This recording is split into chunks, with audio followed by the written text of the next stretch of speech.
সম্প্রতি সামাজিক যোগাযোগ মাধ্যমে ঝড় তুলেছে অভিনেত্রী সাদিয়া আয়মানের একটি ভিডিও ক্লিপ, যেখানে দেখা যায় বাদামি রঙের সুন্দর একটি শাড়িতে গণমাধ্যমে সাক্ষাৎকার দেওয়ার জন্য প্রস্তুতি নিচ্ছেন ছোট পর্দার জনপ্রিয় এই অভিনেত্রী। তারপর মুহূর্তেই ভাইরাল হয়ে যায় সেই ভিডিও, আর এতেই ঘটে বিপত্তি। এরপর সামাজিক যোগাযোগ মাধ্যমে তার অফিসিয়াল পেজ থেকে ক্ষোভ প্রকাশ করতে দেখা যায় তাকে। গতকাল বৃহস্পতিবার এই বিষয়ে সামাজিক যোগাযোগ মাধ্যমে অভিনেত্রী লেখেন, দেশের স্বনামধন্য একটি সংবাদপত্রে ইন্টারভিউ দিতে গিয়ে আজ আমি সাইবার বুলিং ও ট্রোলের শিকার হচ্ছি।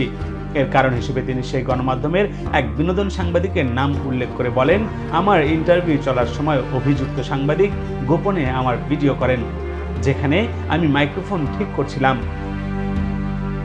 ইন্টারভিউ রেকর্ডের সময় প্রফেশনাল ভিডিওর বাইরে গিয়ে একজন আর্টিস্টের পারমিশন ছাড়া কিভাবে গোপনে ভিডিও করে, আবার সেই ভিডিও সজ্ঞানে এডিট করে তার নিজস্ব ফেসবুক পেজে আপলোড করেন, প্রশ্ন রাখেন তিনি। ভিডিওটি আপলোডের একদিন পর সাদিয়া আয়মানের নজরে আসলে ততক্ষণে বিভিন্ন পেজ থেকে নানা মুখরোচক শিরোনামে নেট দুনিয়ায় ছড়িয়ে যায় ভিডিওটি। এরপর সেই সাংবাদিকের কাছে প্রশ্ন করলে নানা অজুহাত দিতে থাকেন অভিযুক্ত সাংবাদিক।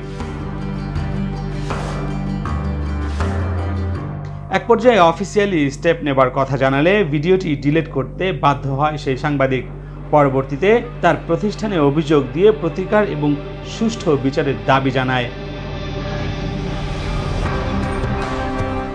অবশেষে সামাজিক মাধ্যমে অভিযুক্ত সাংবাদিককে নিয়ে ব্যাপক সমালোচনা হলে চাকরি থেকে অব্যাহতি দিতে বাধ্য হয় পত্রিকাটি। রাকিব হাসান, বার্তা 24 নিউজ ডেস্ক।